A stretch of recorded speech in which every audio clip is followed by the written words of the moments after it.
Hello and welcome to this edition of Old Romans Unscripted. Hopefully we'll be joined by some other panelists in due course. There's no one waiting in the green room just now. If you were watching the screen, fathers, that now is your cue to jump in and join the discussion. Now, there's been an awful lot going on in the past week.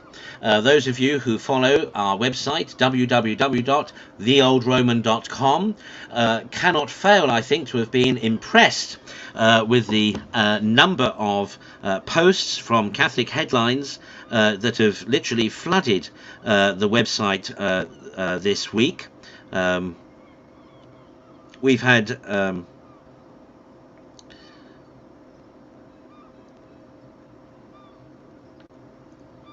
about 2,000 views this past week alone.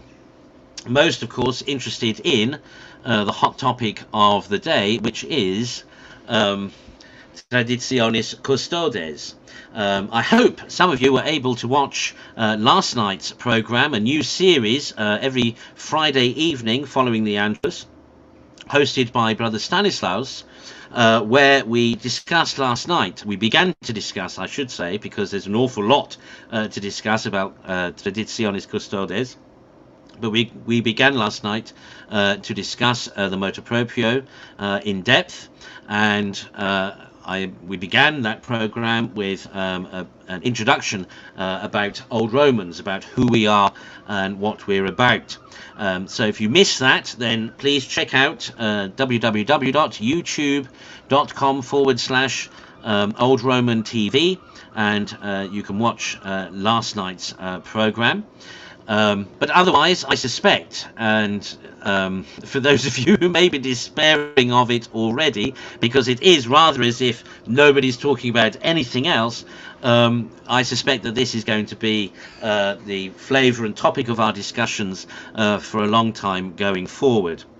Some of you, of course, will notice that I'm in a tropical cassock.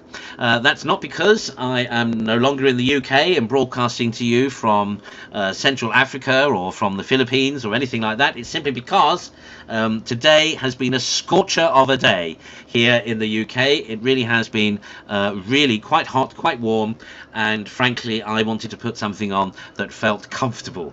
So that's why, well, even though from here you can't, well, I suppose you can see something of the sunlight, but it has been a glorious day. It was a very wet day this morning, first thing, but through Mass actually and onwards it cleared up to a glorious day today. So welcome to our stalwart followers. Good evening, Peggy. Welcome to you, or good afternoon, sorry, because I know you're in America. Good evening, Anne, of course, from Ireland. Hello, Darren. He's in the UK as well. Good evening to you. Good afternoon, Trevor, watching from Washington State. Please do feel free to greet us in the comments, and we will return the compliment.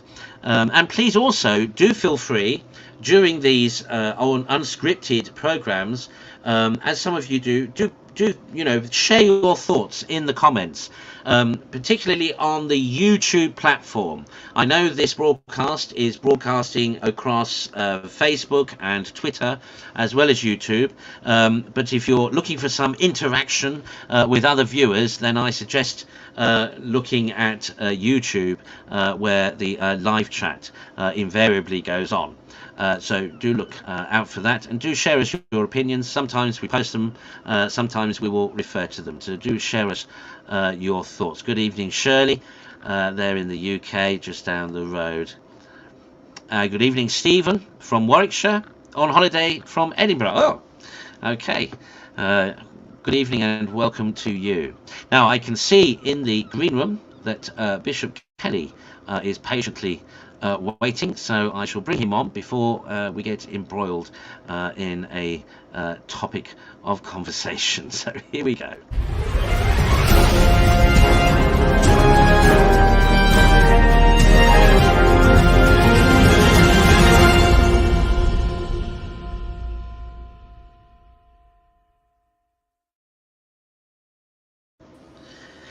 Hello, Bishop Kelly.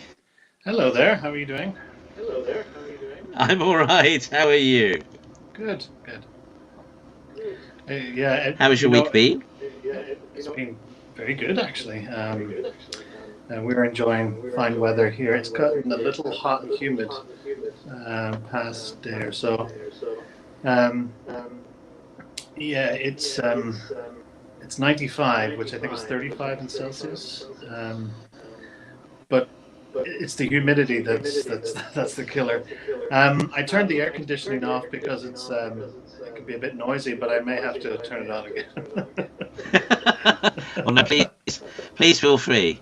I think I'm probably only in a good mood because this afternoon's heat has been dry, um, again. as opposed to humid. If there's one thing I find particularly difficult, it is humidity. Heat and humidity is not a good combination. Um, okay, now we've got a bit of an echo going on. That's because I haven't plugged myself in. So I shall do that forthwith now. And Bishop Kelly, you're a little low in volume, apparently. Ah, that's a first. I'll just see if there's anything I can do at my end for that. Oh yeah, I can see what's happening there. So let me do that. We should hear you loud and clear now. Okay, so well now it broke a week ago, or just over a week ago.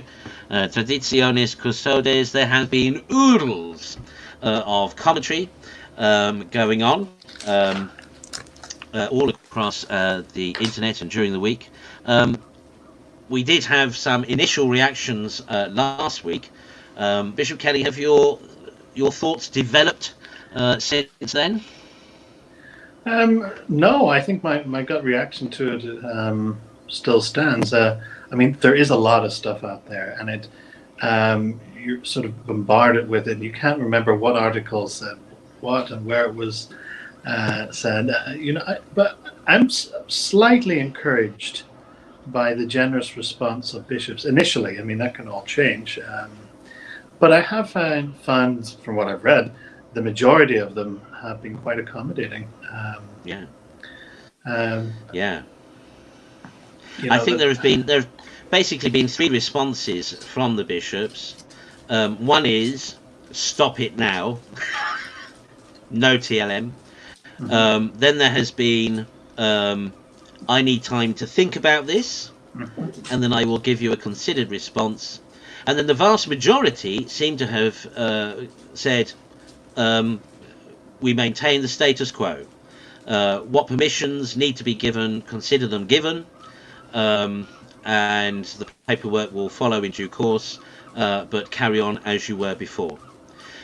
Now it's interesting because, of course, the motu proprio is justified by the Holy Father with reference to this survey of the bishops that was conducted just under 2 years ago, asking them about the traditional Latin Mass in their diocese, asking them, how often it was celebrated, when and where, so on and so forth, what were the influences or impacts of the TLM in their diocese, etc. Now, interestingly, so this motu proprio that has been sent out and which everyone is agreed is outrageous in its content, really quite vitriolic, especially the accompanying letter, which but all hangs off this episcopal survey. Now it turns out 30% of bishops responded to the survey. 30% of bishops responded to the survey. And quite obviously, from the vast majority of the responses of the episcopate so far, most of the bishops did not have a problem. Most of the bishops did not report back that there were issues about unity within their diocese, or that there were schismatic attitudes, or that TLMers were, considered themselves aloof from the rest of the church, or consider themselves to be the one true expression of the church, etc.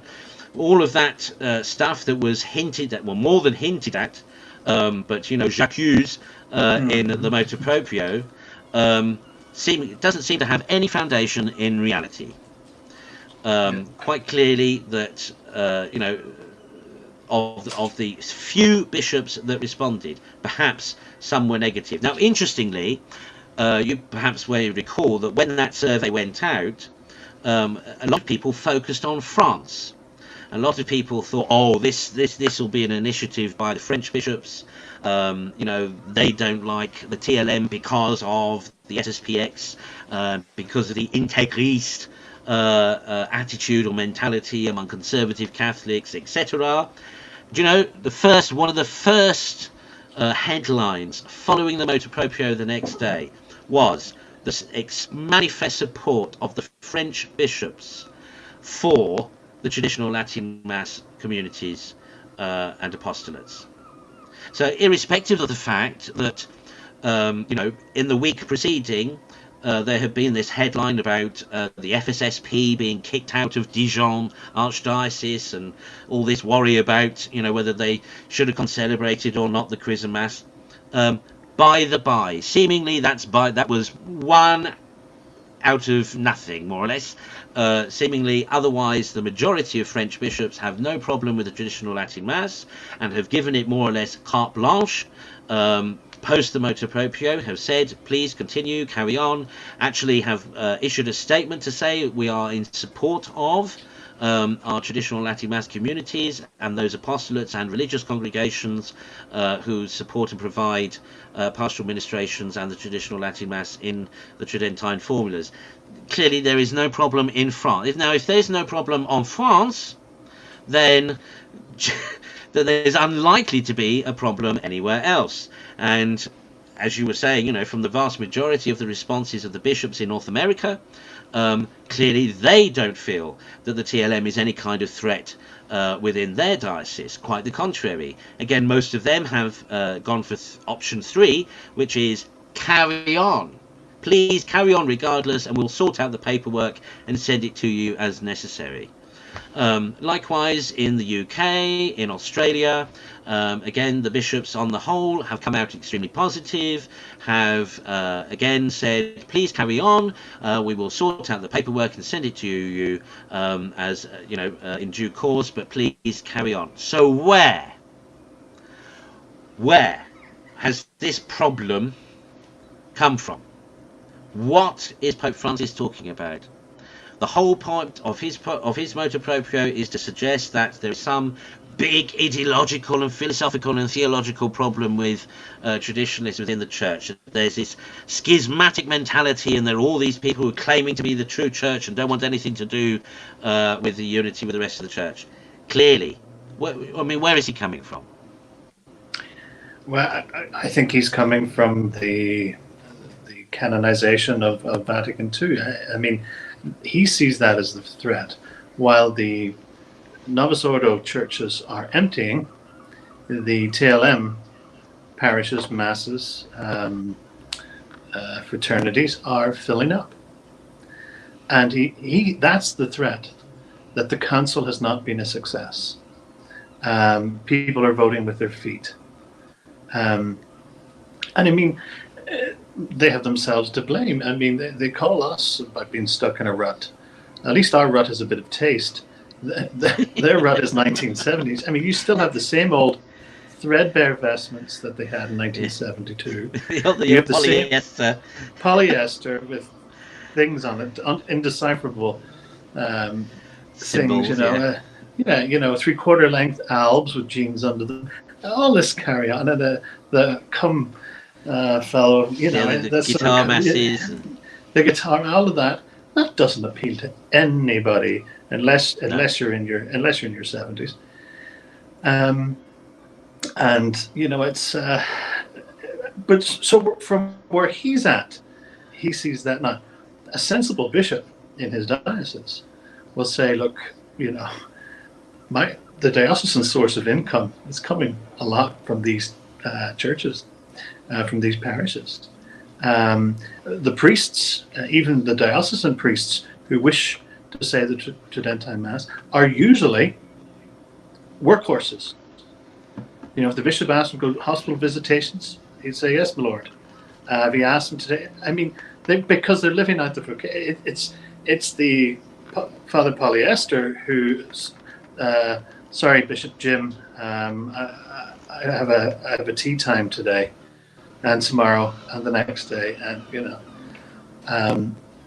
So I mean, they see the benefit. Now, whether or not they believe in it or buy into it, or probably maybe some of them, even the ones I was surprised that carry on, are probably just being pragmatic.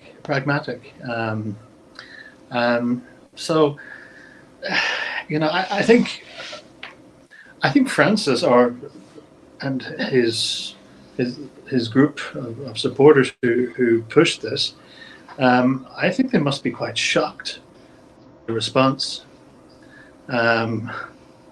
You know, I think they must be taken aback, because I mean they truly believe in this, you know, this Vatican II agenda. You know, I mean they bought into it. They gave their whole lives to it. It happened when they were probably in seminary, and it was the excitement of the time. And but you know, it's very hard to pass on a revolution, even as we're seeing in Cuba now, because the other generations don't have that passion, don't have that excitement, you know, didn't yearn for the change, or were blinded, were bought into the ideology, and they're stuck there. They can't stand back and evaluate it. Other generations can. Now, some buy in and some critique. And, you know, that's with the French Revolution. You know, within a matter of years, the monarchy was back. Yeah. You know, and it's so it's always a pattern, yeah, that's how I sort of try to make sense of it. But yeah, you know, it's I did hear a lot of this stuff. A lot of the grumblings about it were from Italian bishops initially. But even if you look at the response of some of them and some of the German bishops that you wouldn't think, has been very pastoral. Cardinal yeah, and the one and the person who hasn't been very pastoral, quite frankly, and I'm not accusing him of anything. Just read the letter. You know, I think he's got egg in his face in this, and he knows it. Yeah. Now I can see Brother Stanislaus is waiting in the wings, so we'll just bring Brother on.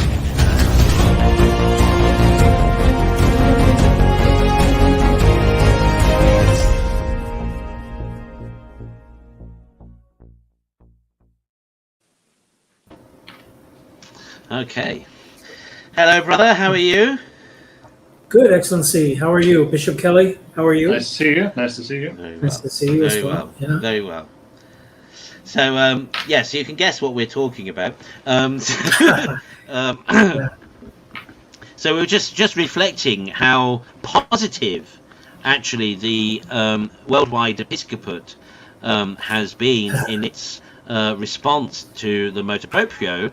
And most seemingly, anecdotally, but seemingly, the majority of bishops responding to their TLM communities saying, please carry on as you were, and we will send whatever paperwork needs to be sorted out in due course. Mm-hmm. I think you know my opinion on that. I think it's a trick. I think Francis and the bishops are playing sort of good cop, bad cop. And Francis gave them what they wanted. He's the bad cop. He doesn't care. He doesn't care what anybody thinks about him. That's been obvious over the years. And so now all these bishops have the ability to present themselves as pastoral towards the communities that have been suspicious of him anyway. And so for me, I can't speak for all the bishops, but you watch. Over time, what I foresee is something like the Latin Mass communities are not going to change. They've been the same. I think Bishop Kelly was speaking to this. They keep doing what they're doing, and Okay, but let's just give it 8 weeks. Let's give it 12 weeks because a bishop might say, it's been 12 weeks now. How are you guys coming along with coming along? And the Latin Mass communities are going to say, we haven't changed anything. And then they're going to throw those statements out. The priest delegate's going to stop in and say, you must be conforming towards the only rite, the only Roman rite. The Archbishop and I talked about this in our show yesterday. And I think it's nice to see all these bishops saying, okay, do what you're doing. I mean, I think the most in-depth was Proprochki, I'm pretty sure, who really kind of hit him back with some cannons. But I think Cardinal Burke is the one, even though I have my problems with Cardinal Burke, he's the one that I think hit. The real problem is that Francis is the chief legislator of the church, period. It doesn't matter what a bishop might say in his diocese. If Francis, who he gave in his, I believe it was the letter to all the bishops of the world, he gave his authority to the two dicasteries handling this. And he says that. He says, the CDF, and they have my authority. So I envision documents coming out of there. From them, they'll now become the bad cop.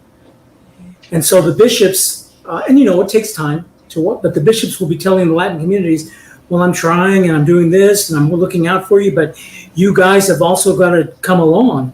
And once the Latin communities, traditional Latin communities discover that's what's going to happen, then we'll start to see real movement. But right now, and I don't blame them, I'm not blaming anybody. Right now, they really all are holding on to these pittances that are being thrown at us by these diocesan ordinaries, because they now can appear as the good cop. That's just my opinion.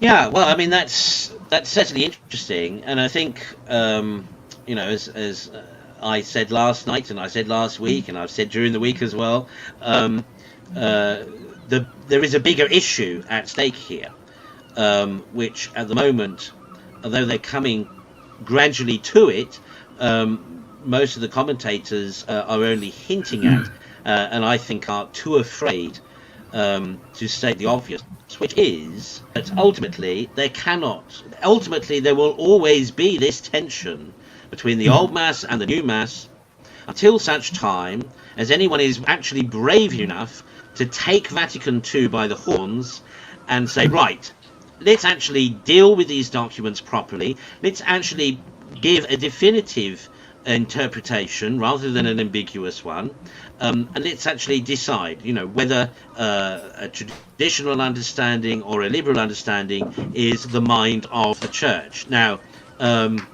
Francis has made again this clear in the motu proprio and in the letter, that from his perspective, a liberal or the progressive interpretation of Vatican II and the Novus Ordo Missae are the only valid, legitimate expression of Catholicism in the 21st century. That's essentially what he has said. That's why he says, I want you all to sign off on Vatican II, and why I want you to all sign off that you recognise the Ordo Missae, the Novus Ordo Missae, as a valid and legitimate expression of the faith of the Church. That's why he deliberately uses the phrase lex orandi, and he says, he uses the term unique or only between the Italian and the English translation. Now, I think it was Cardinal Burke who opined that it would be interesting to see what the official Latin translation actually says and how it reads. I'm intrigued to know how modernist prejudice and ideology and bias and vitriol is translated into Latin. In an objective and formulaic prose. I'd love to see how that translates into Latin. But this, I think, and I think still the majority of commentators are sidestepping it. They're all sidestepping it, as they have done since the council itself. Let's face it, the reason why this confusion, the reason why this tension has gone on and goes on and exists is because everybody tippy-toes around, the huge great pink elephant that's sitting there in the middle of the room dressed like a unicorn. It is, what is the faith? What is the Catholic faith?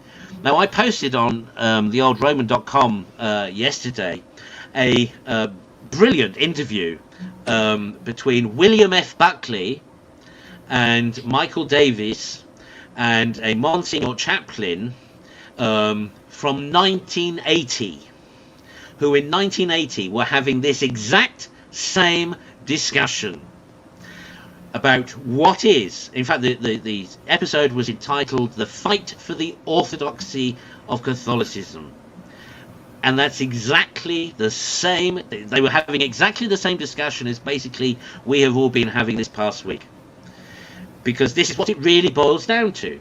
What is the Catholic faith? What is the Catholic interpretation of the Council? How are we supposed to appreciate the Novus Ordo Missae? Now, of course, clearly, Pope Francis wants us to appreciate the Novus Ordo Missae as a legitimate continuance of the perennial ex orandi of the Church, which of course it isn't. That's obvious to anybody.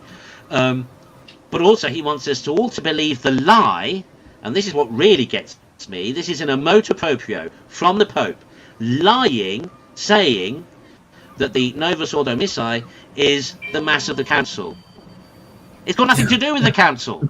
Nothing to do with the Council. The Novus Ordo Missae has nothing to do with the Council. Sacrosanctum Concilium, the document from Vatican II about the reform or the suggestions of reform that might be made to the liturgy, say nothing about the reform that took place in the little committee headed by Annibale Bugnini with a mixture of Catholic and 6 Protestant ministers who came up with and devised the Novus Ordo Missae. And yet Pope Francis wants us to believe that the Novus Ordo Missae is the Mass of the Council. That this is what the Conciliar Fathers of Vatican II, this is what it's them. It's the Conciliar Fathers of Vatican. They came up with the Novus Ordo Missae. This is their Mass. That's what he's trying to tell us in the motu proprio, trying to force what is an historical. It's not fact. It's not fact. It's complete fiction. Now, the problem with that is, of course, how can you come to the truth? How can you come to a consensus, or even a sensus fidelium on what is the true Catholic faith, based on a lie, on the premise of a lie like that? Well, you can't. That's right, you can't. And it's, if anyone wants to know how the council envisaged a reform of the liturgy, look at the 1965 Missal. I mean, that's as close as you're going to get to, to what the council had envisaged. But if you look at the 1965 Missal and you look at the 70 Missal, I mean, they're two different horses. I mean, it's there's no way you can reconcile it. I've heard this line for years. That this is the Mass of the Council. And I remember maybe around 16, it was an excuse to get out of we had a free period. You went to the study hall, but three ways you could get out of the study hall. Well, one to get very sick. Second was to ask permission to go to the library to study, or if you were a musician, that you could go practice. But anyway, we go to the library, and then reading the actual documents of the council, and scratching my head, saying that this is nowhere near. I couldn't believe it, you know. It's completely different. But you know, as has been said, that these documents were written with little bombshells in them, which could be interpreted one way or perhaps interpreted another way. But if the side that put them there can detonate them at any time, and you end up with a 1970 missile. But what the difference between that is and this document is that the bombshells are not hidden. And it's back, I think, to what you're saying, brother. I mean, how do you carry on as normal? A lot of bishops have said. And so Mass on Sunday, was at St. Mary's, it was at SSPX, but the trouble arises when you read the document and said, well, it can't be at any parishes. So there goes all of your Latin Masses, except maybe 2 if you have the Institute and the FSPX. So, I mean, you can't argue with that. There's ambiguity. He tells, again, another contradiction, that the bishop in this diocese is the arbiter of the liturgy, all things liturgical. But then he tells them, well, you're not, because you can't. If you want to have it in the parish, you can't. He's telling the bishops, so it contradicts itself. But these little, and the other thing too is that any new priest who gets ordained who wants to say it has to apply to the diocese and wait for it. The bishop could give him permission, but he also has to send it to the Holy See, and that's what could mix it. I mean, nothing's hidden in this, unlike the Vatican, the Council documents. So, I too agree. I mean, even if you mentioned Bishop Rocky in Springfield, he's very supportive of the traditional Mass. And, rightly so, he is, as I said, the arbiter of all things liturgical. All things liturgical stem from him as the pastor in the diocese.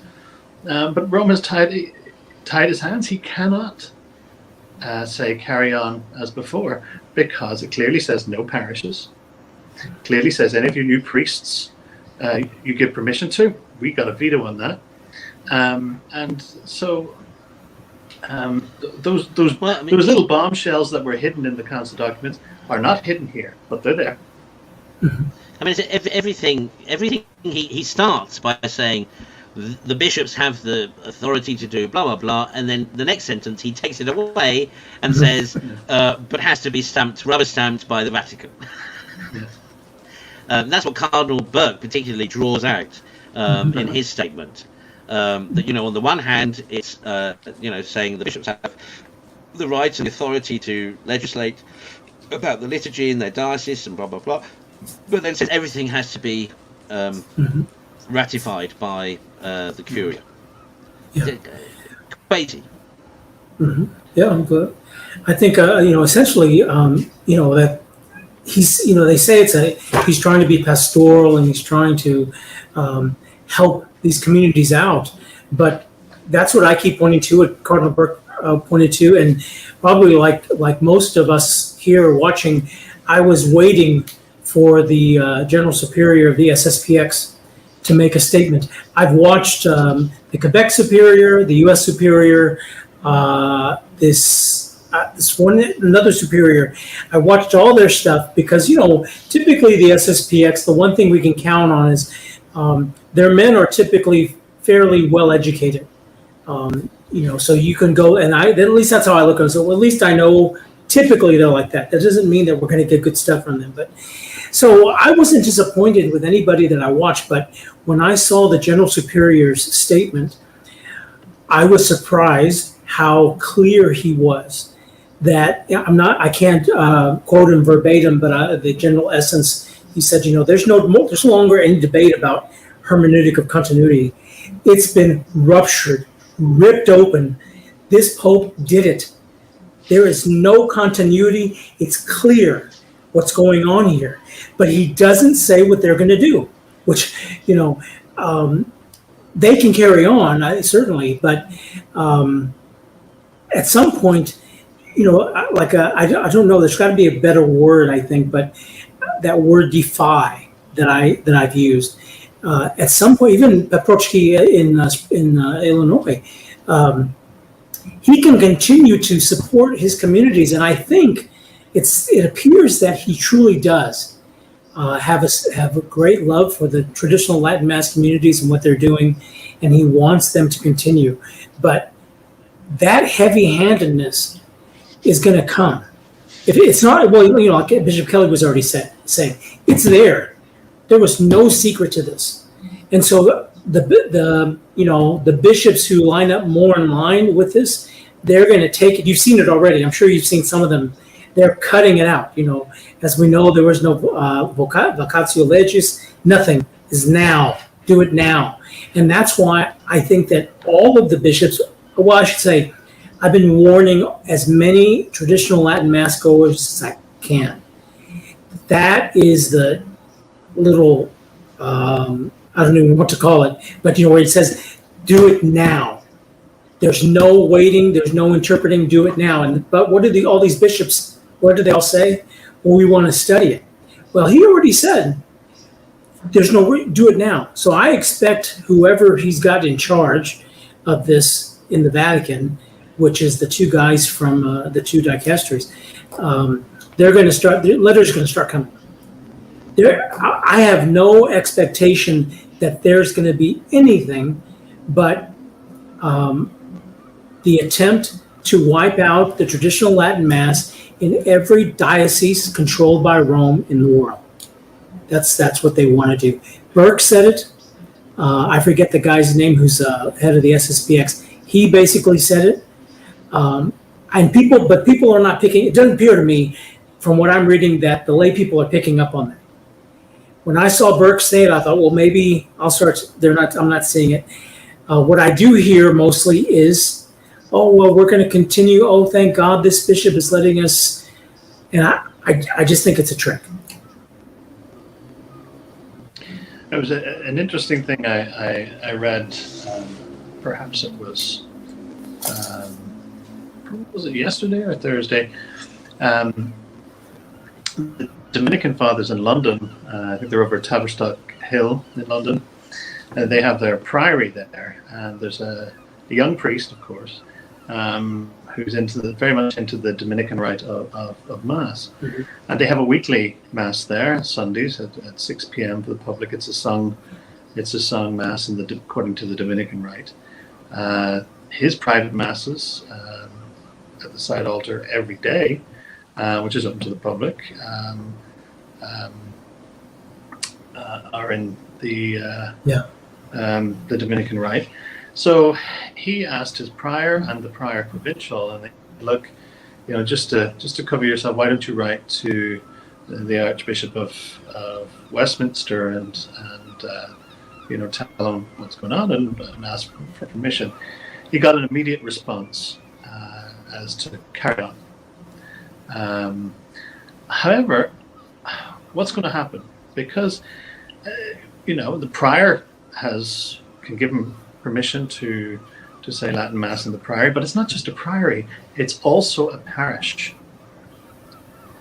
So, what's the trumps here? I guess it's the parish, and and then they could say, well, we'll withdraw from providing for the diocese and return to being a priory church. But then the bishop can say, well, then no public masses whatsoever, mm-hmm. which has been done many times before. So this is full of all sorts of things, and I don't know how they're going to sort it out. But I do get the impression, as you said, brother, when these questions are sent to Rome, it's going to be on the negative side. So your bishop may well support, but to Rome. And I was trying to get my head around this thing about the newly ordained priest replying to the bishop. And if the bishop says yes, then it has to go to Rome. Now, there are hundreds, if not more, going to come through Rome. They don't know this person from Adam. They don't know, probably half of them don't even know, couldn't point to the diocese on a map. How are they going to make a decision? Well, they're going to make a decision on numbers. You know, if you've got 5 people there saying the Mass in that diocese, you don't need a 6th. So the answer is no. And they're just going to do it. There's going to be a quota, and we'll never know what it is. Just like the results of that survey, we'll never know. And that survey, by the way, could have said anything, but it was ultimately going to say what Francis wanted it to say, and we'll never know, and we'll never see it. And if he can lie in a motu proprio, you know, he can lie about that. And he's not the first pope to do it, you know. But perhaps he's the first pope to put his lie in writing now, or in a motu proprio. But anyway, you know, it's hard to see how this whole thing is going to work, and work now, as you said. Why wouldn't Benedict speak out? I'm not so sure. I don't think that's he is. Way. No. I think I hear God's Rottweiler there. As soon as I said that, he started to bark.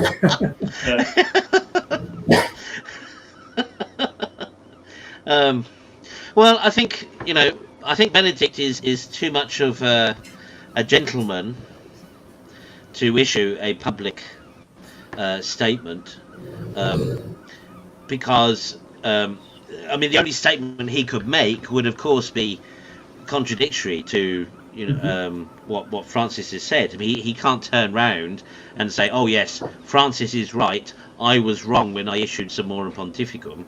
It's just not going to happen. So the only thing he can do is to stay silent.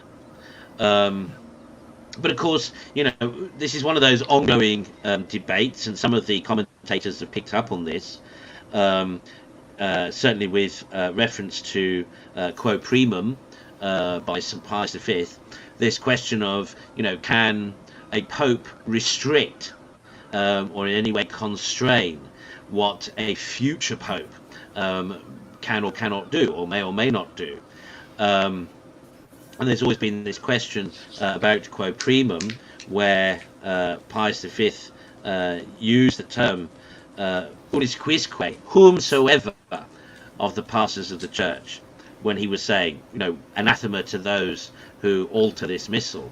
Now, perhaps too much of that is being played by some traditionalists, because obviously there's no way that it could be taken in the literal sense. But what is fascinating in this situation is that, what's never been done before is a reigning pope to contradict his predecessor who's still living. So the question, the debate now about whether or not it's okay for a pope to a successive pope to contradict his predecessor. Well, that question's answered, isn't it?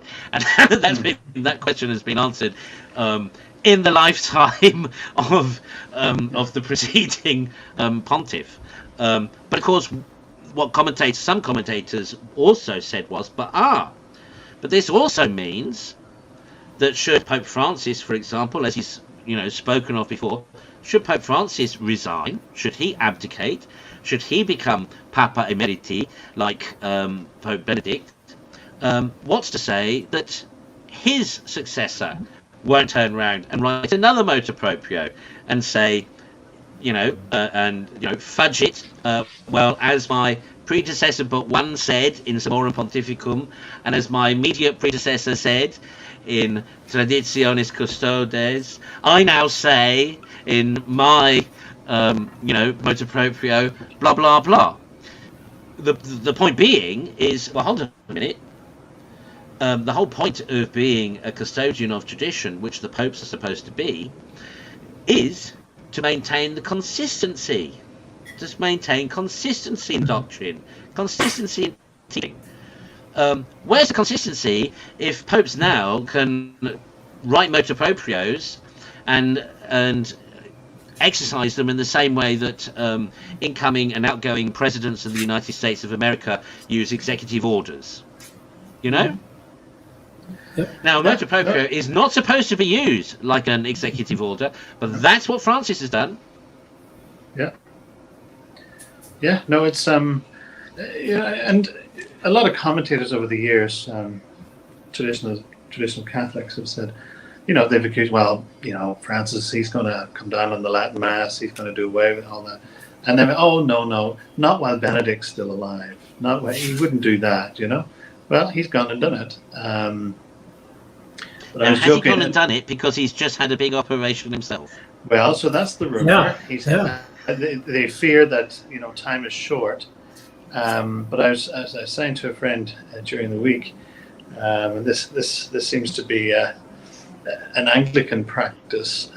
When the vicar goes to another, they call an interim while they search for a new rector or a new. Perhaps Benedict could come back as interim until they elect a new. It really is. It's really ridiculous, the whole thing, and it's so not the way of the church. It's so not the established way. But again, once you start tinkering with one thing, you can tinker with anything. I just highlight this comment there from Trevor. He says this is just the left-right blue-red paradigm we have in politics. Actually, Trevor, I know where you're coming from, but I'm going to disagree with you, because actually this is about the Catholic faith or something that is not the Catholic faith. According to Pope Francis, if you do not accept Vatican II and the Novus Ordo Missae, he says that the Catholic faith is Vatican II and the Novus Ordo Missae. That's what Francis is basically saying with his motu proprio. And what the majority of traditional Catholics would contend is that actually we're not so certain that Vatican II is correct Catholic doctrine, and the Novus Ordo Missae, we're not convinced at all that is a Catholic form of worship, that it's a Catholic rite or liturgy, because in its formulation, and particularly in what it doesn't say and what it leaves out, it is, it's comparable from a superficial reading of the liturgy of the Novus Ordo. It's comparable to the 16th century Book of Common Prayer that was issued by Edward VI after Henry VIII. In terms of theology, there is nothing in the Novus Ordo Missae that any Protestant reformer of the 16th century could not agree with. Now, this is in stark contrast to, of course, the Mass of the Ages, that in the 16th century, prior to codification by Pius V, but nonetheless, it's substantially the same Mass that he would codify subsequently. That was the Mass that got the reformers in an absolute tiz was. Luther called the Catholic Mass all sorts of outrageous things, unchristian things. Now, so therefore, so to say that the Novus Ordo Missae, now that it corresponds to the Protestant and Reformed theologies of the last 500 years, to claim that is a continuation of Catholic doctrine and dogma and belief and prayer and worship and liturgy, is a complete misnomer. I mean, it's a complete lie. You see, this debate at its fundamentally is not about aesthetics. It's not about whether or not I prefer Gregorian chant, fiddleback vestments, lace albs, and Latin, as opposed to guitars, polyester fabrics, and a sort of laissez-faire approach to rubrics. This is expressly what this debate is not about. This debate is fundamentally about what is the Catholic faith. And this, God bless him, is what Don Davide Pagliari, the Superior General of the SSPX, has said in his statement. he has, and Deo gratias, I was so pleased to read his statement and think, yes, they're still in the cause. He makes the same point. This is not about aesthetics. This is not about left or right. This is about what is the faith and what is not. And until this is actually addressed, there will always be this tension. There will always be schismatic attitudes in the church. And of course, the irony of this is that it is Pope Francis who is manifesting the schismatic mentality, in contrast to the perennial tradition, magisterium, and liturgy, lex orandi, of the church. So bless you, Trevor. I understand exactly. I can appreciate where you were coming from, but I would say that this situation is not as black and white, as it were, left or right in politics as in terms of preferences or choices. It's literally about salvation. That's the main point. It's literally about salvation. The reason why we and the SSPX and the Sedevacantists and other people will say you should go to the traditional Latin Mass rather than go to the Novus Ordo Missae is because if you go to the traditional Mass, you will get the traditional teaching, which is not just about what the celebrant says from the pulpit, but it's actually contained within the liturgy itself, is the lex credendi of the church. The perennial magisterium and faith of the church is expressed in its lex orandi, in its traditional lex orandi. If you go to the traditional Latin Mass, you will pray as the church has always believed. That's the point. The reason why we say you should avoid the Novus Ordo Missae, or you are endangering your soul if you go to the Novus Ordo Missae, because the Mass itself, the text and the form of the Mass itself, is in stark contrast to the perennial tradition and liturgy and lex orandi of the Church. You will not get from just reading the Novus Ordo Missae any sense of what the Catholic Church has always believed and taught. Just from reading the Order of Mass itself and from the supporting lectionaries or whatever, it's just not there. And because that Mass was deliberately left out all the sacrificial prayers, they left them out. Look at the prayers of the offertory. Compare the offertory prayers of the Tridentine Mass with the prayers in the Novus Ordo Missae. In the Tridentine, in the traditional Latin Mass, the priest his prayers is about sacrifice. It's about accepting this sacrifice. We're offering this sacrifice of this immaculate host, which is, a reference to Christology. That's Christological reference, because it is Christ who is the victim who is being offered, but he is also, of course, remember, the priest. He is the high priest whom the priest celebrant is acting in persona. So it talks about a spotless and immaculate host and a sacrifice. Then look at the offertory prayers of the Novus Ordo Missae. It's anthropocentric. It's all about man, about what human hands have made. It's accept this which we have made, as opposed to we offer to you that which you, by your grace, gave us and perfected of us. It's completely, the ideologies are completely different. The philosophy is different. The theology is different, fundamentally different. And that's the problem here. So so for our perspective, from tradition, is if you want to be saved, if you want to become a saint, all of the canonized saints currently, all of the canonized saints of the church, even Paul VI, okay? I know, but even Paul VI, all the canonized saints of the church thus far were all formed spiritually in their formative and impressionable years by the Tridentine Mass. It's the Mass they knew as they grew up. It's the Mass they knew as they were formed, as their vocations were tested and discerned, as they went through seminary, as they went through postulancy and novitiate, etc., and as they lived their lives. All of the canonized saints up until now basically have all been formed and come from that traditional Latin Mass spirituality, perennial teaching of the Church, and the lex orandi. There is none so far. no canonized saints so far who are only brought up, who only knew the Novus Ordo Missae.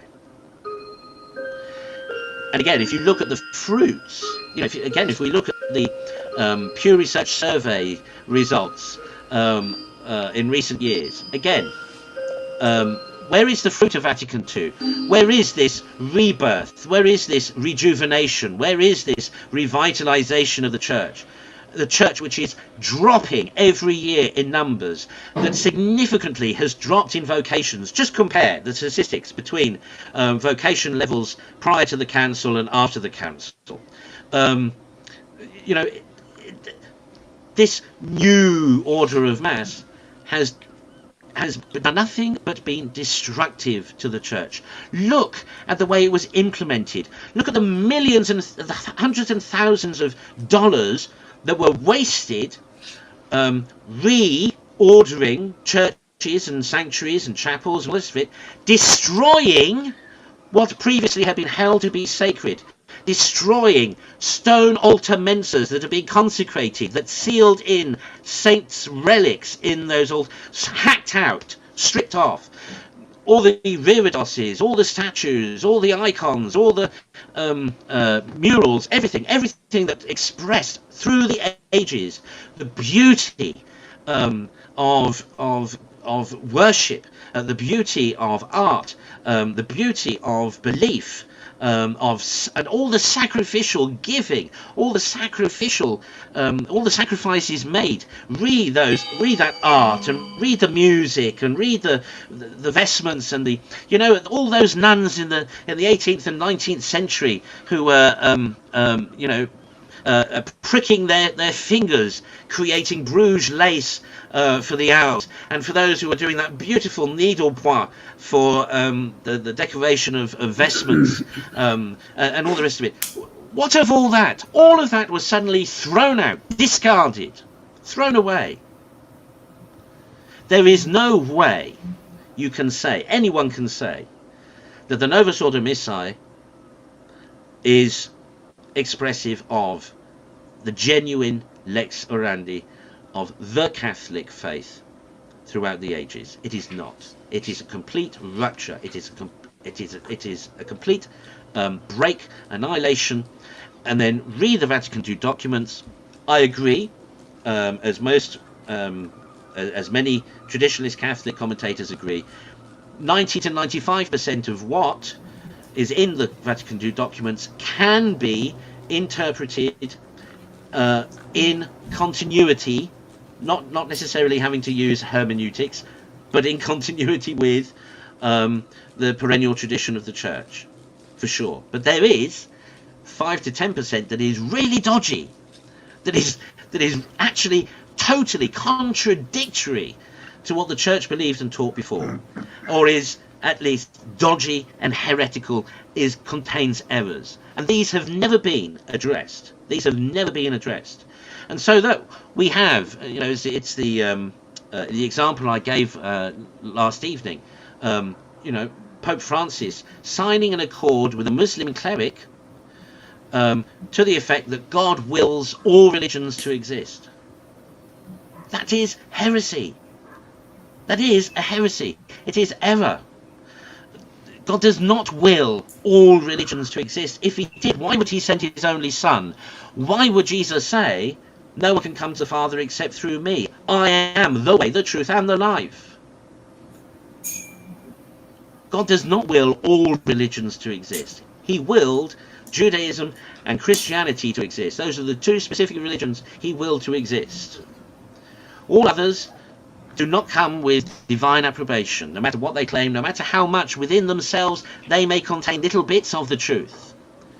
No matter that somebody who is brought up a really good Buddhist, could be a really nice person, could be somebody who doesn't lie, doesn't steal, doesn't cheat, is good to his parents, blah blah blah. He may fulfill all of the 10 Commandments, being supposedly a good Buddhist, but his Buddhism will not save him. If he is saved, it will be because of the generous mercy of God in Jesus Christ through his cross. Through Jesus's charity, sacrificial charity expressed upon the cross in his sincere desire that all souls be saved. A really good Buddhist may, but we don't know that. And as I've said before, we don't deal with doubt. We don't deal with what we don't know. We're supposed to deal with what is concrete and what has been made plain. And that is in Scripture what has been divinely revealed as the faith. And that is, if you want to be saved, you believe in Jesus Christ. There's no other way. No other way. No other way to get to heaven except through Jesus. So, yeah, it's very interesting to opine, you know, oh, well, what if somebody, you know, what about the Tibetan Buddhist monk who has never heard of the gospel, never heard of Jesus Christ, but has lived a good life on top of a mountain in Tibet? What about him? Well, what about him? What about him? How does his situation in any way relate to yours, who have heard the gospel? None. What matters is your response to the gospel. What matters is whether you or not, is whether you will be saved or not. That is what matters. Sorry. No, I'm not sorry for what I said, but I'm sorry if I maximise the time. But this, you see, is what it's all really about. Now, we could sit here, the three of us, and like all the other commentators, we could sit here and say, oh, well, you know, maybe Bishop Paprocki will, well, you know, maybe he'll get a yes or no back from the Vatican.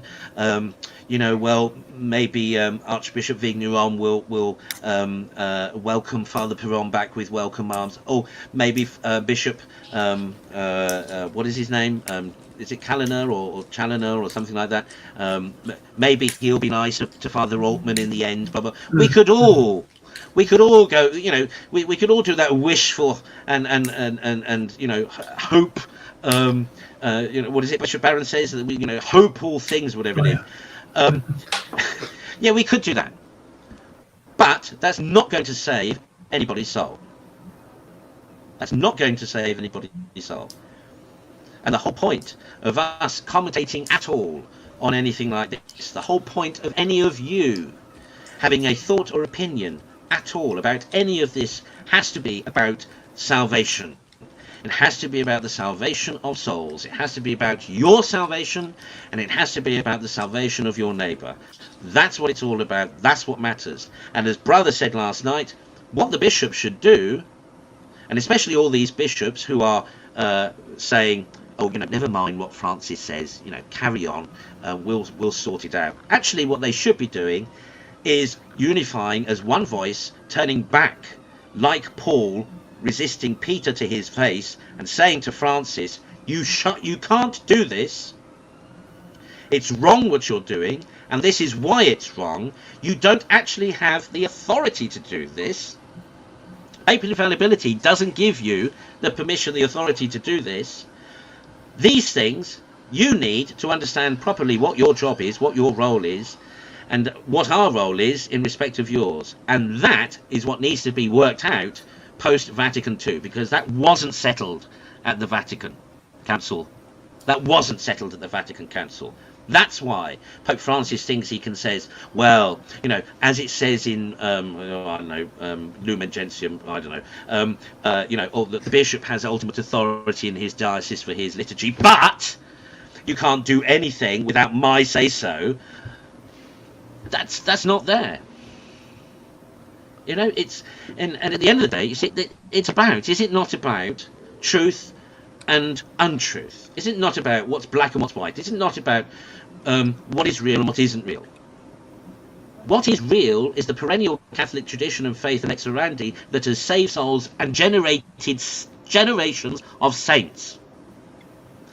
That's what matters, compared to a rite that is, that is schismatic, arguably, in concept, and certainly schismatic by design, and that has itself generated a schismatic attitude between those who want progressive, modernist, theologies and all the rest of it, and those who want the traditional Catholic faith as it has always been taught and believed and has produced generations of saints.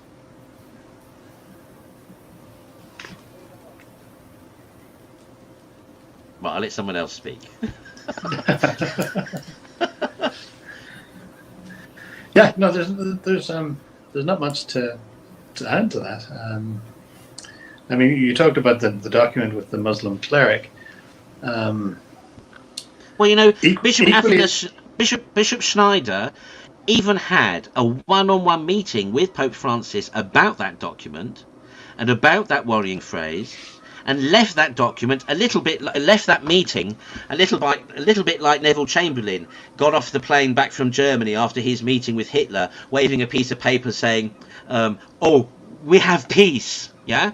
Bishop Schneider came back from his meeting one-on-one with Pope Francis about God wills other religions, and said, "Oh, it's okay. We had the discussion. The Pope, yeah, he agrees with me. He agrees with tradition. He agrees that, you know, that's right. So everything's okay." What happened? Reiteration from the press office: there will be no change made to the statement that was signed, to the document that was signed with the Islamic cleric. mm-hmm.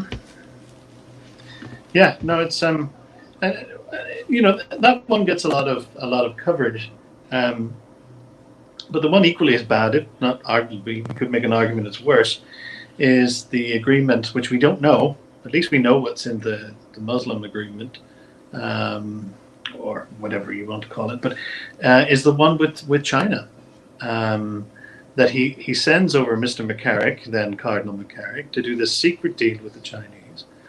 And what he,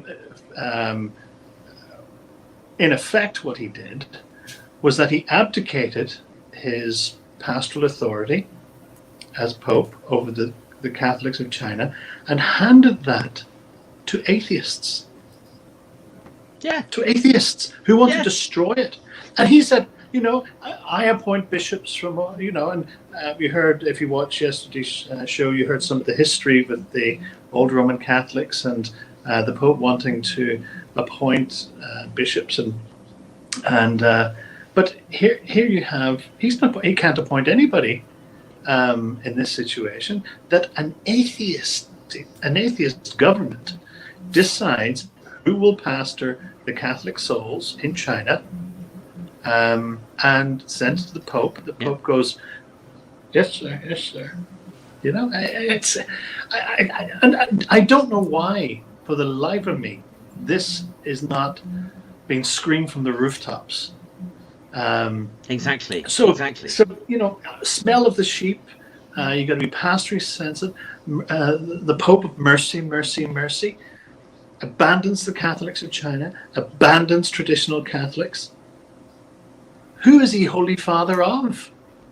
Soon there'll be nobody left apart from the 70-year-olds. Well, there won't be anybody left, because all the people who give, all the people who care about whether or not there is a papacy and what it does, all the people who strive, and I would say, you know, the vast majority strive with their whole heart, whole mind, whole soul, whole strength to worship God, to serve God, to adore God, to love God. All these people are the ones who are being driven out. All these ones are the ones who are trashed. So who will be left?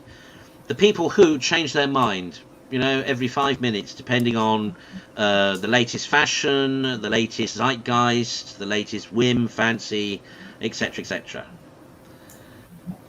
And how is that Catholicism? How can you turn, you know, I mean, if there's one thing we Catholics have been traditionally known for, is our obstinacy, you know, our stubbornness in what we believe and maintaining what we believe.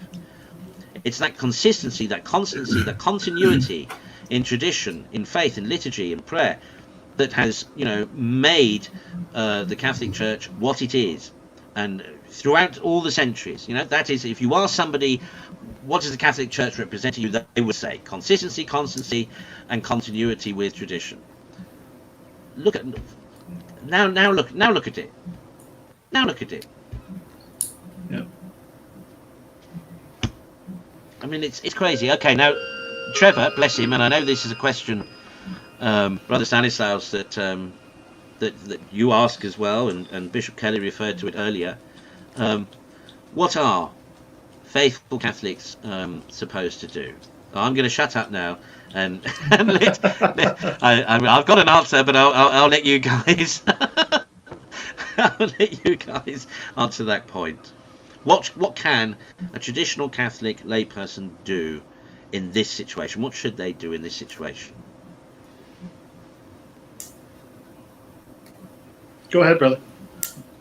Well, I think that's a very, very difficult position, because just kind of bouncing off what both of you have said, which of course I agree with, is that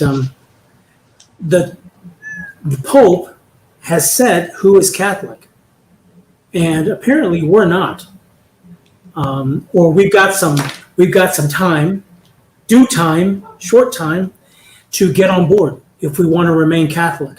I mean, that's what he's saying, and that if we stick to who we are, I don't know if he'll ever. I have a theory about how the traditional mass can never be abrogated, no matter what anybody does. And many canon lawyers, they're coming up with this now. But the simple. I said this in our show yesterday. The simple thing you can do is just show up to Holy Mass, Latin Mass somewhere, as much as you can. All the devotions, go there and protest in that way. However, I think, Trevor is someone that watches a lot of our stuff and pays attention. I don't know where he is theologically, but what he mentioned about the left, right, blue, red thing, I think was pretty astute. And it's something that a lot of people recognize, especially over here in the United States, that we basically are seeing the same thing. Now, what is difficult, and I think what Trevor is pointing out, is that the difference is that with the left, right, red, blue thing here, it really is about choice. We are a country, that's why so many things have been allowed to happen, because we were a country founded on freedom. And unfortunately, sometimes you have to give freedoms to people that people like us don't agree with. But this is a secular society. That's why I've said to many people, we don't elect a saint. We're not looking to elect a saint. If you are, it's never worked. We look to elect someone who can run the country. Now, as opposed to the church, it's different, because the church is not a democracy. And I know many Americans, and maybe many people across the world, they're formed in that way. Their mind is formed that I can choose what I want. I can decide what I want. That's how we're formed here. It doesn't fall in line with traditional Catholicism. And this is where I think the trick lies in, that I keep talking about. Because all these years, the traditional Latin Mass community was happy to go along to get along. Leave us alone, we'll leave you guys alone. Novus Ordo people, they're crazy kooky people over there, or whatever. They're doing this, doing that. And so it's always kind of existed that way. Okay, as the both of you have rightfully pointed out, this is not something we can simply stand on the sidelines and say, it's okay, do what you want. Because he has drawn the line, Pope Francis. He has drawn the line. And now there is no choice. If we're going to stay on this rightful theory regarding the Most Blessed Sacrament, the Sacred Liturgy, there is no choice. And that's what I find in the circles I'm watching, and the one locally, even here in Detroit, the Traditional Mass Circle. That's where they stop. That's where they're having a real problem right now, because they don't want to appear to defy the Pope. And this is how deep this ultramontanism has gotten in the life of the everyday Catholic. And why? And I think we're going to have to address this soon. I'm not sure when or how. Why? Everyone listening, Pastor Traditionis, we have to go back there. How long has it taken for all of the there's a word that I wrote down because it's important. It's a word that Father Ripperger uses and that I took from his teachings. It's called disappropriation. And both of you have kind of said what that is, and what it is where you give over some rightful power that is yours. And typically in the spiritual life, that means that we're giving over something to the demonic. We've heard these types of things. We create a throne for an attachment that we have.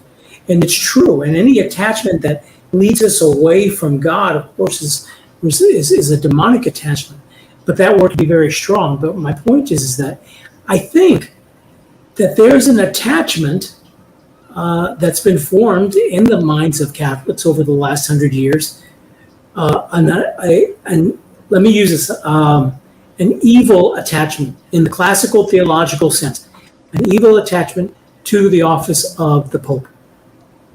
And it's coming out now because you cannot stand against this because it's the most blessed sacrament. It's the sacred liturgy, period. And I think, I'm at fault as well for sitting on the sidelines all these years and not speaking up, because it was that for many of us in the Novus Ordo Church. Well, let us do what we want to do and don't bother us, we won't bother you.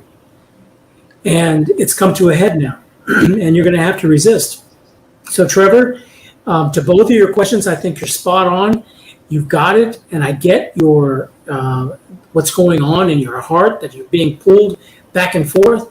But as Archbishop has said, and as Bishop Kelly has reiterated, the truth is the truth, period. And that's what Vatican II muddled up. It's what Vatican I muddled up. It's the last 150 years is coming to a T right here, right in front of us. And I go a little further in how I think of the office of Peter and what I think is going on. But the sensus fidelium is speaking up. Now, it's not going to really change anything from a law perspective as long as he's there. And I think that if we see him retire, which I still think is a possibility, it's because they want to make sure to get someone in that's going to continue his policies. If he dies in office, as you know, almost 3/4 of the cardinals that are there have been named by him. There's no doubt in my mind, the next pope has already been chosen, not by the Holy Spirit, but by these, whatever you want to call them, that have the power in Rome. So for the traditional Catholics who are trying to figure out what to do, keep doing what you've been doing. Go to Holy Mass, receive the sacraments, go to confession, say an extra prayer for the Holy Father, and do it with the full intent of your heart, meaning that we want the truth. We're not talking about left or right. We're talking about the truth. And I think that's what the Archbishop was pointing out, was that this is where we have to defy. And if someone could come up with a better word, I welcome it. But that's where we're at. You see, yes, absolutely, brother. Well, what you said there, absolutely. And the point is, something I really want to make clear. And let's, for a minute, let's just think about the Marian apparitions and messages of the last 150 years as well. Now, let's be clear.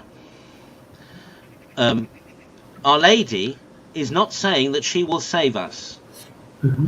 Our Lady is saying these are the tools you need to save the church.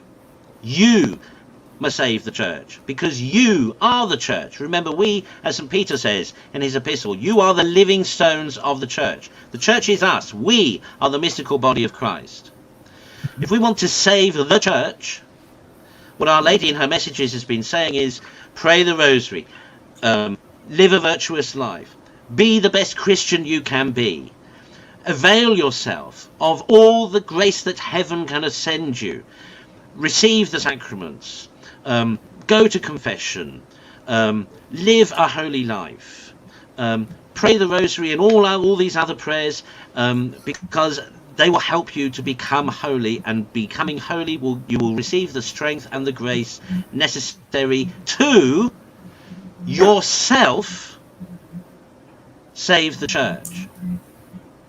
Remember, Father Thomas isn't with us, but remember, he loves reminding us about the Seraphic Father and Francis, and that message, that vocation that we received from from God, or well, from the crucifix.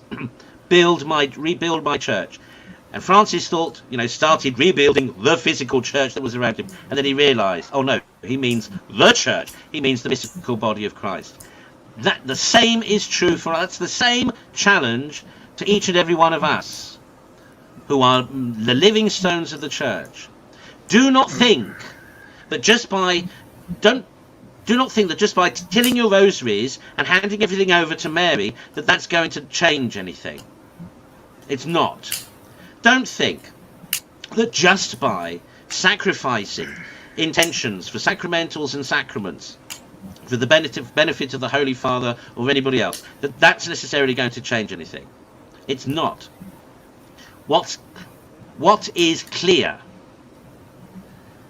is that heaven has been telling us, as heaven has always told us, as divine revelation gives testimony to. It's all about what you do. It's about the decisions you make. It's about the way in which you live your life. It's about how you respond to the gospel, and whether or not you choose and live your life with your whole heart, whole soul, whole mind, and whole strength for God or not. This is really key, because I hear so many Catholics say, oh well, we'll just give it all to Mary, we just give it all to Padre Pio, we just give it all to. That's not going to do anything, guys, if it is not married to your will to change and affect things yourself. And crucial, this is really crucial, because what Our Lady has been saying all the time is personal holiness matters. You need to be saints. If you were all saints, the world would be a better place. If you were all saints, the bad clergy would convert. If you were all saints, the world could be saved. It's all on us. Yes, we can turn to heaven for heavenly assistance. We are promised, we are assured all heavenly assistance and grace. But the whole point of all of that is to empower us, to enable us, to facilitate us to effect the change that is necessary. And it all comes down to conversion of life. If I may just, you mentioned St. Francis and the tumbled down church and the crucifix in the corner, and he said, Francis, build my church. And Francis, well, said okay, and he started putting one stone above another. This small little church, you can go and see it today. It's quite tiny. It's one of those country little oratories that people would stop by if they were walking towards a larger city. But as Archbishop says, he heard the message, and he built, as it were, the domestic church. And we all have a role to play in that. If you're single, you are your domestic church. If you're a father, you have certain duties to your family. Likewise, the mother. If you're a child, you have the duty to honor your father and mother and listen to their wise counsel. And the attack on the church, the attack of modernism, is on the family. The family. Because they know if they can destroy the family, they can destroy society, they can destroy Christianity. Our Lord could have come into this world in any way that he chose.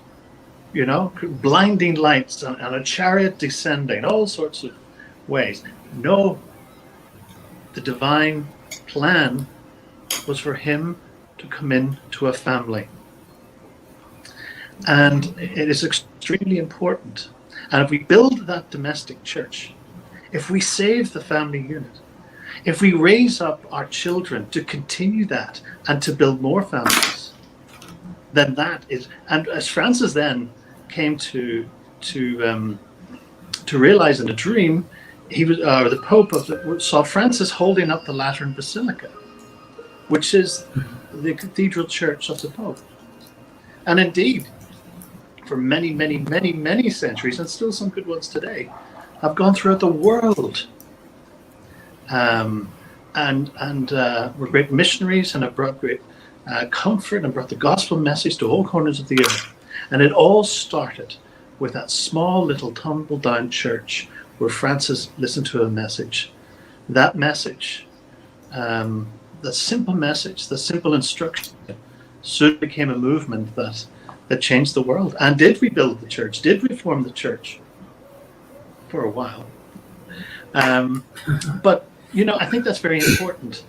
And we all are responsible to have our own lives in order and to play our role in order, For me, it's my domestic church and the family that has been entrusted to me. But the same way, rebuild the family, whatever that looks like in your own life. If it is an actual nuclear family, rebuild it. Pass on that truth to your children. Shepherd them, protect them against error.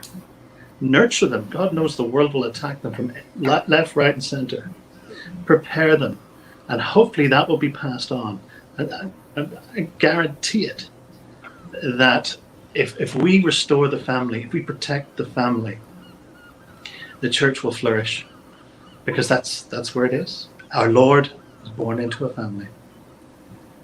Yeah. And don't forget the family of the church. Oh, yes, of course. No, but what I mean is that, as I often say, read the second chapter of Acts of the Apostles. The description of the church, the early church, how the Christians behaved with one another. They were a family. They were a family of families. When they came together, everyone came together. And if there's one thing that is a stark contrast between the early church and the way we experience church today, is that we go to church and we are little islands. We want as little to do with anybody else as possible. Now, don't mistake me. Don't mistake me, because I'm not saying that what Vatican II got right, for example, or the Novus Ordo Missae got right, is that we should be all running around hugging each other. I'm not saying that. That's not what I'm suggesting at all. The point is, it's about that the filial adoption that we have in God as children of God. Thus makes all of us brothers and sisters. I mean, that's why we refer to the head of the church family is the priest, and he's referred to as father. It all comes down to this family model. Now, this is, what Bishop Kelly has beautifully elucidated for us. This is the issue today, is that we have to, in rebuilding the church today, we have to build from the domestic church. And remember, that means the individual first. So this is what Our Lady's been telling us about personal holiness, because who are we? What are we? What does St. Paul say? By virtue of our baptism, we are temples of the Holy Spirit. We're temples of the Spirit of God. We have the image of God within us, like a temple has an icon within itself. So we have the image of God within us. So we, in the first instance, we are the first unit of the domestic church. Then, by extension, is our immediate family around us and our dependents. Then, by extension again, is our brothers and sisters in Christ within the church. And this is what we need to see. And this is what we don't see in neither the Novus Ordo, nor indeed the traditional Catholic chapels and communities either. That is a fundamental thing that has got to change. That is a fundamental thing that has got to change.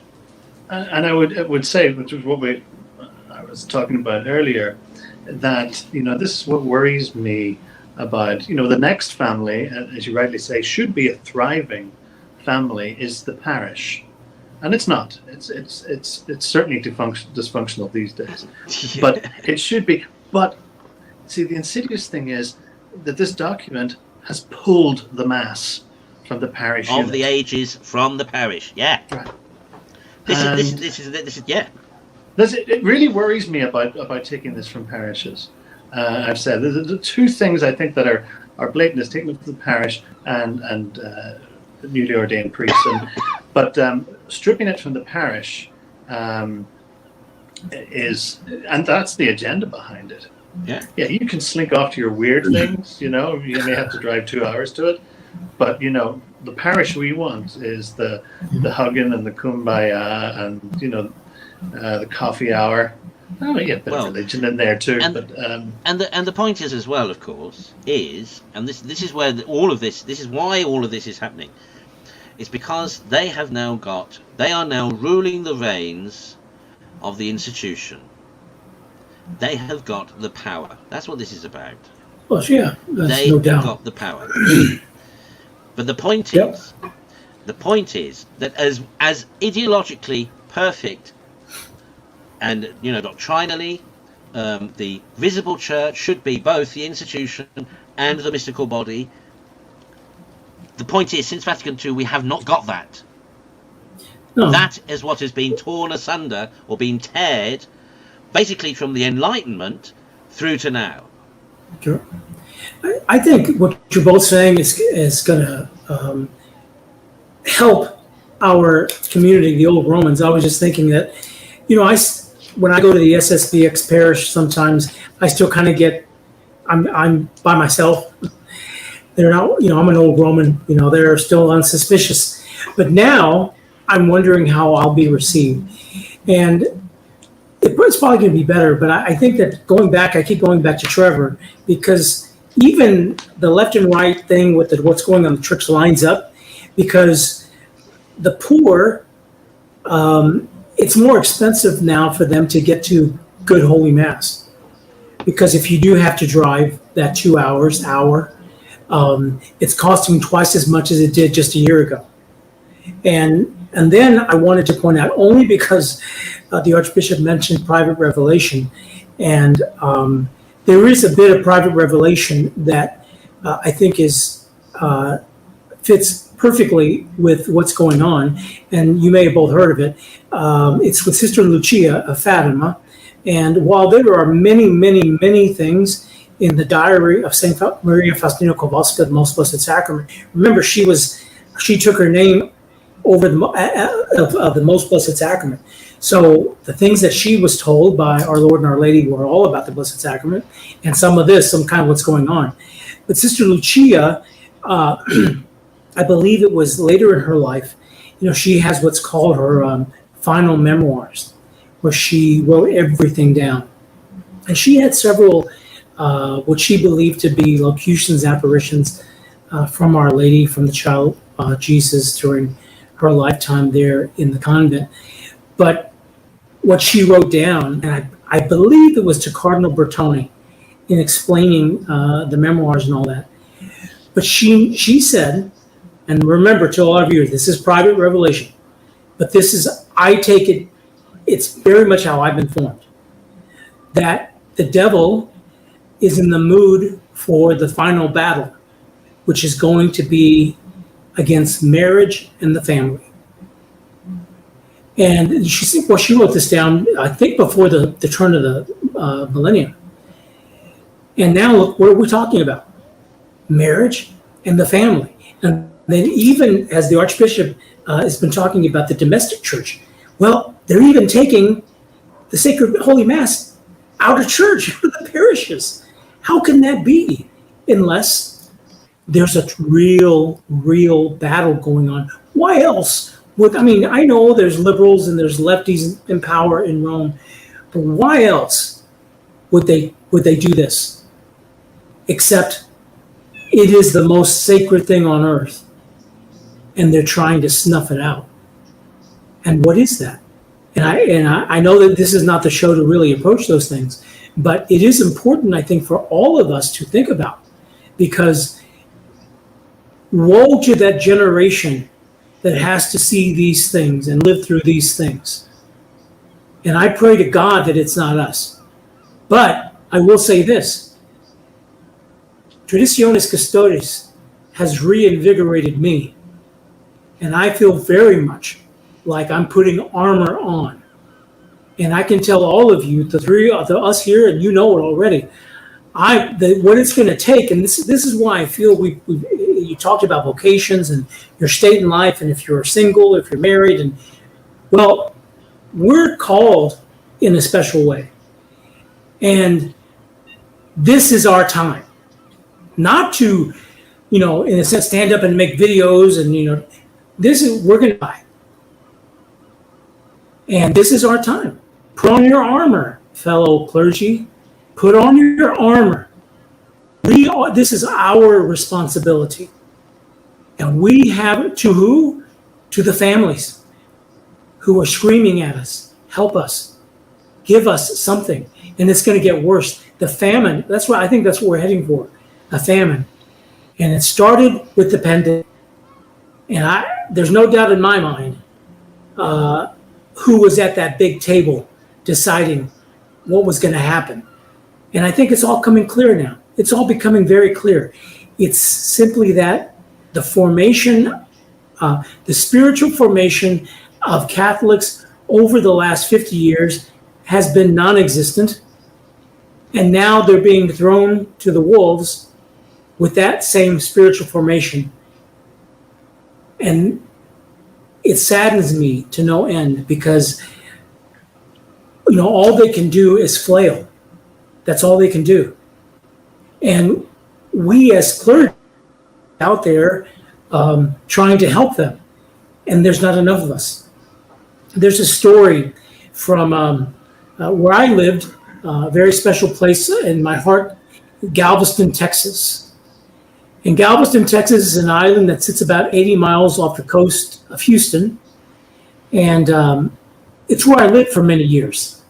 And it's where I thought I was going to die. Galveston has a very old history, and the name of the sisters who were there and who helped educate all the kids in Galveston. Well, in the year 1900, a huge hurricane hit Galveston, and you can go look it up. Well, we didn't have the communication that we did at this time, or even when phones came around. There was nothing, so no one heard about it until after it happened. But what these sisters did, because they didn't even know the hurricane was, the storm just came, and what they did, the way they found these beautiful nuns, was with rope tied around their waist, and then the ropes were linked, and the ropes were tied to children. And they tried their best to keep those children as close as they could to them, hoping that the rope would help save them. And that's how they found all of these wonderful nuns and the children. And so it reminded me of that's our responsibility. We have to go out and be available to these people who are going to start coming in droves. And very much like in Holy Scripture, where our Lord is tired and he doesn't want anybody, it seems like, where are all these people coming from? And I pray to God to help me, because it's very easy to get a big head when stuff like that happens. And the answer is, like I told Trevor and like I tell myself, and I know, is stay in the prayer book, go to Holy Mass, go to confession, live that life. At this point, you still have it. Keep doing it. Yeah. And as we've been saying on Monday nights, I'll just give a quick plug. Monday night, our evening show then, same time, 6 o'clock, is the domestic church. And specifically there, we try to give practical advice for the faithful, and this Monday we'll be answering particularly and addressing some of these points that have come up tonight. I think we're way over our usual time in terms of length of show. Viewers have not diminished, though. I have to. I'm pleased to say, bless you all. Thank you for watching. We're here next week, same time, same place, discussing the same things. So don't forget, Monday 6 p.m. Angelus and the Domestic Church. Friday next week, Angelus and Brother Stanislaus and myself going through more of the Motu Proprio, and then Saturday, same time, 6 o'clock, Angelus, and then Old Romans Unscripted, discussing, well, doing more of this. So we do hope that you found this not only interesting but also useful, as well as informative. Please don't hesitate to contact us. You can leave a message in the comments after the show, or you can contact us in the usual way via the platforms, private messaging, etc. Do feel free to do that. Otherwise, you can contact us through www.theoldroman.com.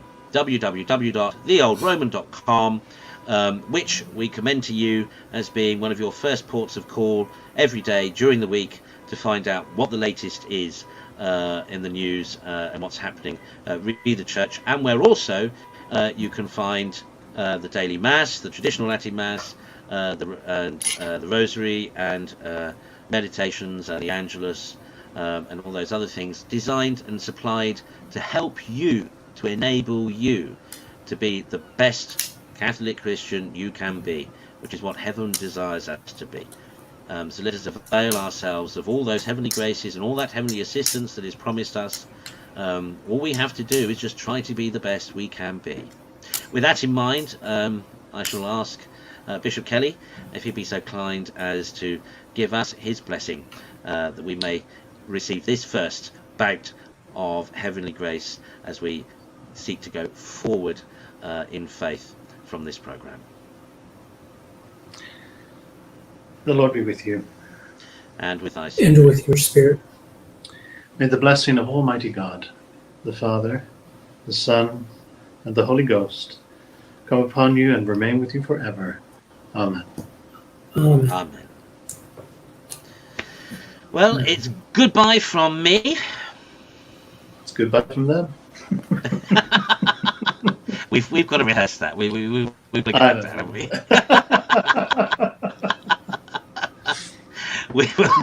We will see you all online shortly. Take care. God bless.